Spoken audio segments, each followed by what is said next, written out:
اعوذ باللہ من الشیطان الرجیم بسم اللہ الرحمن الرحیم الحمد للہ رب العالمین والصلاة والسلام علی سید الانبیاء والمرسلین وخاتم النبیین اللہم صلی علی سیدنا محمد وعلی آلہ واصحابہ واولادہ وازواجہ وذریاتہ واتباعہ اجمعین برحمتک یا ارحم الراحمین۔ معزز ناظرین، السلام علیکم ورحمۃ اللہ وبرکاتہ۔ جاذب پبلیکیشنز میں خوش آمدید۔ میں محمد سعید جاذب آپ کی خدمت میں حاضر ہوں۔ تعلیم القرآن کا سلسلہ جاری ہے اور میں آپ کی خدمت میں سورہ آل عمران کی تفصیلات و تشریحات لے کر حاضر ہوں۔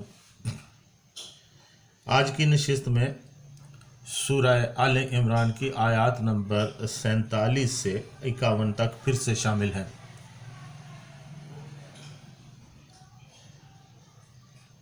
قالت رب انا یکون لی ولد ولم یمسسنی بشر قال کذلک اللہ یخلق ما یشاء اذا قضى امرا فانما یقول له کن فیکون ویعلم الکتاب والحکمۃ والتوراۃ والانجیل ورسولا الی بنی اسرائیل انی قد جئتکم بآیات من ربکم انی اخلق لکم من الطین کہیۃ الطیر فانفخ فیہا فیکون طیرا باذن اللہ وابرئ الاکمہ والابرص واحیی الموتى باذن اللہ وانبئکم بما تأکلون وما تدخرون فی بیوتکم ان فی ذلک لآیۃ لکم ان کنتم مؤمنین ومصدقا لما بین یدی من التوراۃ ولأحل لکم بعض الذی حرم علیکم وجئتکم بآیات من ربکم فاتقوا اللہ وأطیعون ان اللہ ربی وربکم فاعبدوہ ھذا صراط مستقیم۔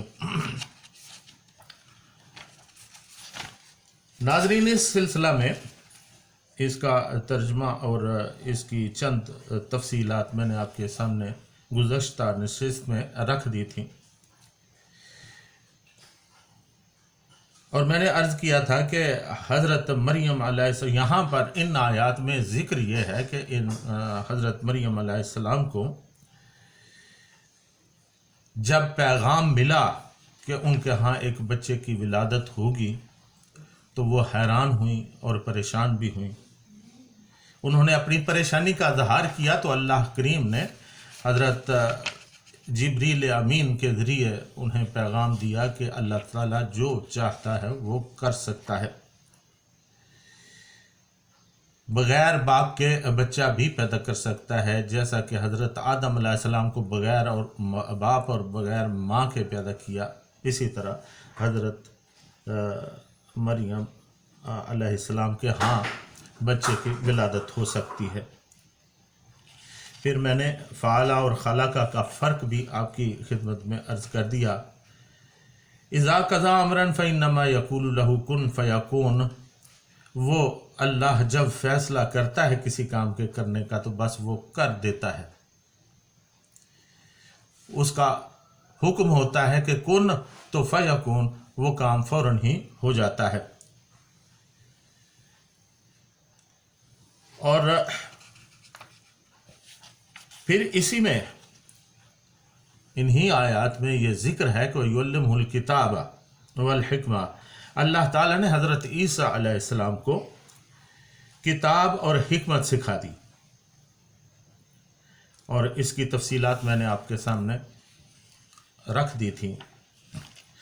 آج کی نشست میں اس سے آگے چلتے ہیں۔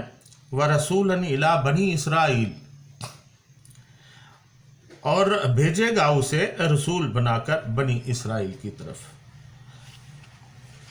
حضرت مریم علیہ السلام کو دوسری بشارتوں کے ساتھ یہ بشارت بھی دی گئی کہ جو بچہ پیدا ہوگا اس کو اللہ تعالیٰ بنی اسرائیل کی طرف رسول بنا کر بھیجے گا۔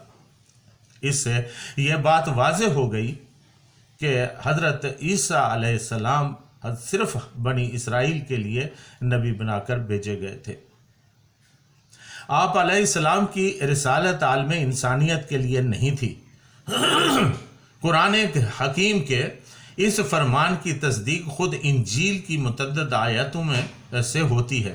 ان 12 حواریوں یہ متی باب 10 آیات 5 تا 8 میں ذکر ہے کہ ان 12 حواریوں کو یسوع نے بھیجا اور ان کو حکم دے کر کہا کہ غیر قوموں کی طرف نہ جانا اور سامریوں کے کسی شہر میں داخل نہ ہونا، بلکہ اسرائیل کے گھرانے کی کھوئی ہوئی بھیڑوں کے پاس جانا اور چلتے چلتے یہ منادی کرنا کہ آسمان کی بادشاہی نزدیک آ گئی ہے۔ پھر اسی مضمون کی تائید میں دوسرا حوالہ متی باب 15 آیت نمبر 25 میں دیا گیا ہے۔ اس نے وہ لکھا ہے کہ اس نے جواب میں کہا کہ میں اسرائیل کے گھرانے کی کھوئی ہوئی بھیڑوں کے سوا اور کسی کے پاس نہیں بھیجا گیا۔ ناظرین، اس ضمن میں ایک واقعہ بھی انجیل میں درج ہے کہ ایک عورت حضرت عیسیٰ علیہ السلام کے پاس آئی اور عرض کیا کہ میں آپ سے فیض حاصل کرنا چاہتی ہوں۔ آپ علیہ السلام نے پوچھا کہ کون سے قبیلہ سے تعلق رکھتی ہو؟ عرض کیا کہ نان قبیلہ سے۔ آپ علیہ السلام نے اس عورت کی رہنمائی کرنے سے انکار کر دیا اور فرمایا کہ میں تو بنی اسرائیل کی کھوئی ہوئی بھیڑوں کی طرف بھیجا گیا ہوں۔ اور جب مسیح علیہ السلام نے خود اعتراف کیا ہے کہ میری نبوت کا دائرہ بنی اسرائیل تک محدود ہے، تو پھر عیسائی مبلغین کا بنی اسرائیل کے علاوہ کسی اور کو دعوت عیسائیت دینا یسوع مسیح علیہ السلام کی ہدایت کے صریحاً خلاف ہے۔ ناظرین، جس رسول کے بارے میں پیش گوئی کی گئی ہے وہ رسول آ کر یہ کہے گا، انی قد جئتکم بآیۃ من ربکم، میں تمہارے پاس تمہارے رب کی طرف سے نشانی لے کر آیا ہوں۔ حضرت عیسیٰ علیہ السلام کی ولادت غیر معروف طریقہ پر ہوئی، جس سے معاندین کو اعتراض کے کافی مواقع فراہم ہو گئے تھے، اور آپ علیہ السلام جس قوم کی طرف بھیجے گئے تھے وہ کٹ حجتی میں اپنی مثال آپ تھی۔ اس لیے انہیں ایسے کھلے معجزات عطا فرمائے گئے جنہیں دیکھ کر کسی عقل مند کے لیے انکار کرنے کی گنجائش باقی نہیں رہتی۔ قرآن کریم نے ان معجزات کو بڑی وضاحت سے بیان کیا ہے اور ان کو لفظ آیت سے تعبیر کیا ہے، اور آیت کہتے ہیں العلامۃ الظاہرہ، جو کسی کو پہچاننے کی کھلی نشانی ہو جس کے بعد شک و شبہ کی گنجائش نہ رہے۔ یہ معجزات 5 قسموں پر مشتمل ہیں۔ پہلی قسم ہے انی قد اخلق لکم من الطین کہیۃ الطیر فانفخ فیہ فیکون طیرا باذن اللہ، میں بنا دیتا ہوں تمہارے لیے کیچڑ سے پرندے کی صورت، پھر پھونکتا ہوں اس بے جان صورت میں تو فوراً ہو جاتی ہے پرندہ اللہ کے حکم سے۔ یعنی وہ مٹی سے کسی پرندے کی تصویر بنا کر اس میں پھونک مار کر زندہ کر دیا کرتے تھے۔ دوسرا معجزہ وَأُبْرِئُ الْأَكْمَحَ، اور میں تندرست کر دیتا ہوں مادر زاد اندھے کو، یعنی مادر زاد اندھے کو بینائی مل جاتی تھی۔ اور تیسرا معجزہ والابرص، اور کوڑی کو بھی تندرست کر دیتا ہوں، یعنی جو مرض کوڑ میں مبتلا ہو اور لا علاج ہو جاتا اور اسے ہاتھ پھیرتے تو اسے شفا مل جاتی۔ کوڑ کی بیماری کو برس یا جذام بھی کہتے ہیں۔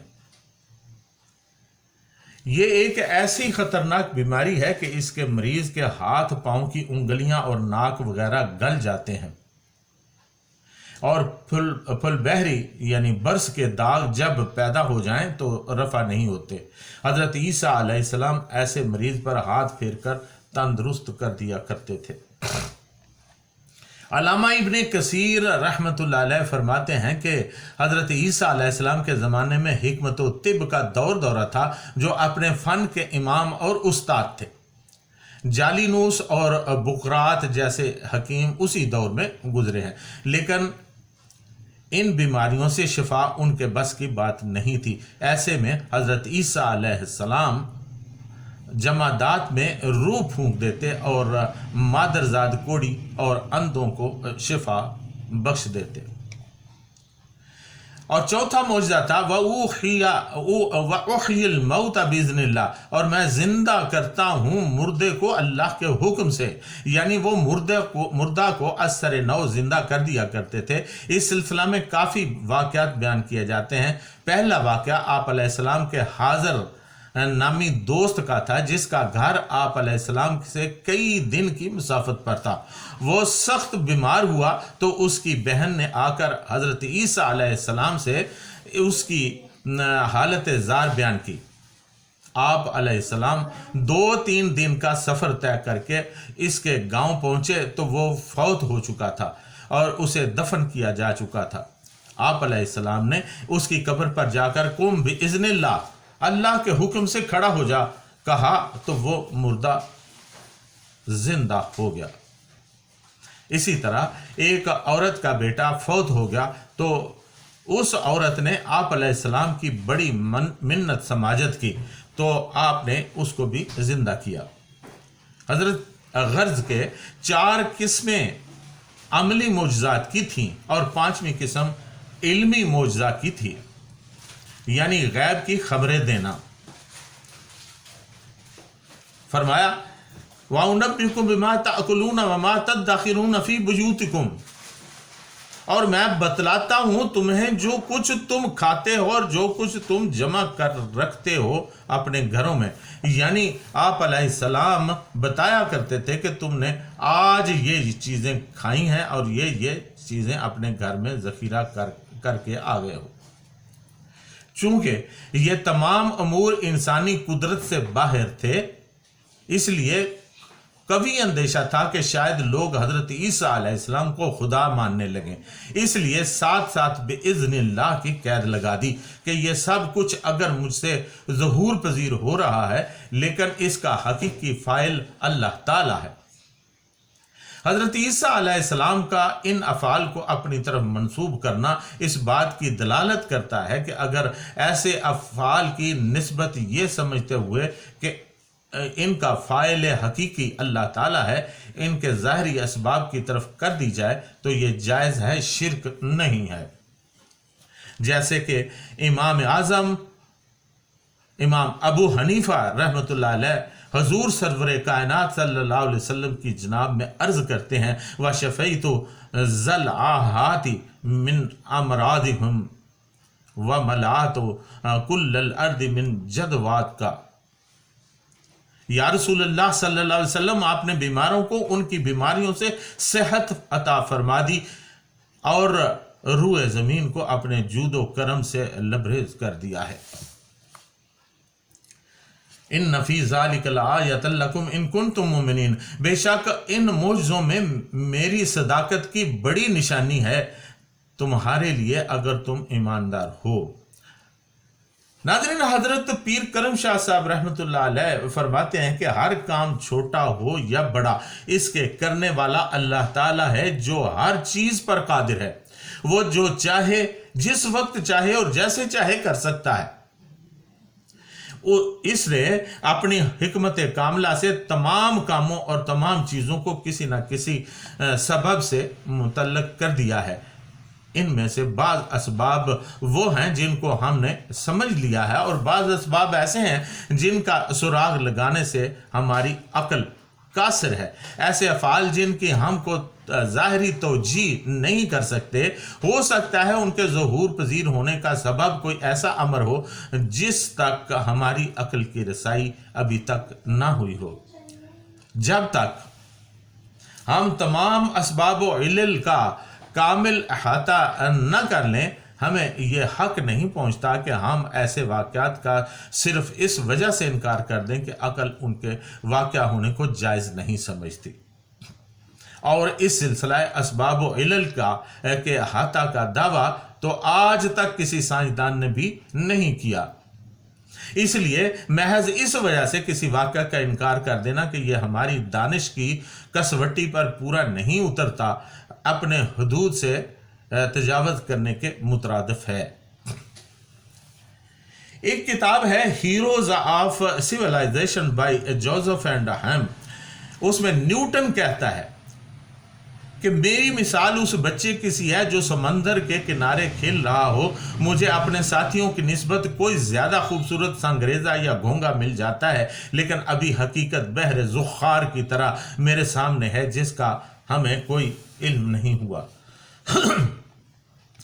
ناظرین، جب یہ حقیقت ہے تو قرآن کے بیان کردہ معجزات کو تسلیم کرنے سے انکار کرنا یا اس کی ایسی تعویلیں کرنا جن کو عربی زبان اور قرآن کا فصیح و بلیغ اسلوب بیان کرنے کے لیے تیار نہ ہو، علم کی خدمت ہے نہ کہ قرآن کی۔ اور اگر ایک لمحہ کے لیے یہ مان بھی لیا جائے کہ سلسلہ اسباب و علل کی ساری کڑیاں ہمارے علم کی گرفت میں آ چکی ہیں اور ان کا ہم نے کلیتاً احاطہ کر لیا ہے، تو پھر بھی معجزات کے انکار کی کوئی وجہ نہیں، کیونکہ قادر مطلق خدا جس نے اپنی حکمت کاملہ سے ایک چیز کو علت سے وابستہ کر دیا ہے، وہ اس پر بھی قدرت رکھتا ہے کہ اس چیز کی تخلیق و آفرینش کو اس کے علاوہ کسی اور علت سے وابستہ کر دے۔ اور معجزات کے ظہور پذیر ہونے کا مقصد یہ ہوتا ہے کہ معاندین اور منکرین حق کے سامنے اپنے نبی کی صداقت کی ناقابل انکار دلیل پیش کر دی جائے اور ان پر یہ واضح کر دیا جائے کہ اللہ تعالیٰ کی تائید و نصرت ان کے شامل حال ہے۔ اسی لیے تو یہ محیر العقول واقعات ان کے اشاروں پر واقع ہو رہے ہیں، اور عام طور پر ہر نبی کو اس کے زمانے کی ضروریات کے مطابق معجزات عطا فرمائے جاتے ہیں۔ وَمُصَدِّقًا لِمَا بَيْنَ يَدَيَّ مِنَ التَّوْرَاتِ، اور میں اپنے سے پہلے نازل ہونے والی کتاب تورات کی تصدیق کرنے والا ہوں۔ ہر نبی اپنے سے پہلی کتاب کی تصدیق کرتا ہے، اور اللہ تعالیٰ جس نبی سے چاہے کسی پہلے نازل شدہ حکم کو منسوخ کرا دیں۔ اللہ تعالیٰ نے حضرت عیسیٰ علیہ السلام سے کہلوایا کہ میں تورات کا مصدق ہوں، اس کا منحرف نہیں ہوں۔ پھر فرمایا کہ یہ فرض بھی سونپا گیا ہے کہ وَلِيُحِلَّ لَكُمْ بَعْضَ الَّذِي حُرِّمَ عَلَيْكُمْ، اور تاکہ میں تمہارے لیے بعض چیزیں حلال کر دوں جو تم پر حرام کر دی گئی تھیں۔ بنی اسرائیل پر مچھلی، چربی اور بعض دوسری چیزیں حرام تھیں۔ ان اشیاء کو اللہ تعالیٰ نے حضرت عیسیٰ علیہ السلام کے ذریعے حلال قرار دے دیا۔ یہ بات قابل وضاحت ہے کہ حلت و حرمت کی نسبت جب نبی کی طرف ہوتی ہے تو اس سے مراد یہ ہوتی ہے کہ نبی حلت و حرمت کو ظاہر کرنے والا ہوتا ہے، وگرنہ کسی چیز کی حلت و حرمت اللہ تعالیٰ کی صفات خاصہ میں سے ہے۔ نبی اپنی مرضی سے کسی چیز کو حلال یا حرام نہیں قرار دے سکتا، بلکہ اس کا مطلب یہ ہوتا ہے کہ نبی کے پاس اس بات کا قطعی علم آ گیا ہے کہ فلاں چیز حلال ہے یا حرام۔ عیسائیوں نے اب اسی مقام پر غلطی کی ہے جب یہ منصب انہوں نے اپنے پادریوں کے سپرد کر دیا۔ حضرت عیسیٰ علیہ السلام نے فرمایا وَجِئْتُكُمْ بِآیَاتٍ مِّن رَبِّكُمْ، میں تمہارے پاس تمہارے رب کی طرف سے واضح نشانیاں لے کر آیا ہوں، اس لیے میں تمہیں تعلیم دیتا ہوں فَاتَّقُوا اللَّهَ وَأَطِیعُونِ، پس تم اللہ تعالیٰ سے ڈرو اور میری بات مانو، کیونکہ میں اللہ تعالیٰ کا رسول ہوں اور اسی کا حکم تمہیں سناتا ہوں۔ ان اللہ ربی وربکم فاعبدوہ ھذا صراط مستقیم، بے شک اللہ تعالیٰ میرا بھی رب ہے اور تمہارا بھی رب ہے، اسی کی عبادت کرو، یہی سیدھا راستہ ہے۔ ناظرین، اتنے حیران کن معجزات دکھانے کے بعد آپ علیہ السلام نے اعلان فرمایا کہ بے شک تم نے مجھے مردوں کو زندہ کرتے، اندھوں کو بینا کرتے اور لا علاج مریضوں کو تندرست کرتے دیکھا ہے، لیکن یاد رکھو میں خدا نہیں ہوں بلکہ اس کا بندہ ہوں جو میرا بھی پروردگار ہے اور تمہارا بھی۔ وہی عبادت تو پرستش کے لائق ہے، اور کوئی صاحب کمال اس قابل نہیں کہ اسے معبود بنایا جائے، اس لیے اسی کی عبادت کرو۔ اللہ کو ہی وحدہ لا شریک یقین کرنا یہی صراط مستقیم ہے، اور جو کوئی بھی شاہراہ رشد و ہدایت سے سرے منحرف ہو اور وہ گمراہ ہو گیا۔ تو ناظرین، آج کی نشست میں اتنا ہی۔ آئندہ نشست تک کے لیے اجازت، اور یہ دعا ہے کہ اللہ تعالی ہمیں قرآن حکیم کو سمجھنے، اس کو پڑھنے اور اس پر پھر عمل کرنے کی توفیق عطا فرمائے۔ وما علینا الا البلاغ المبین۔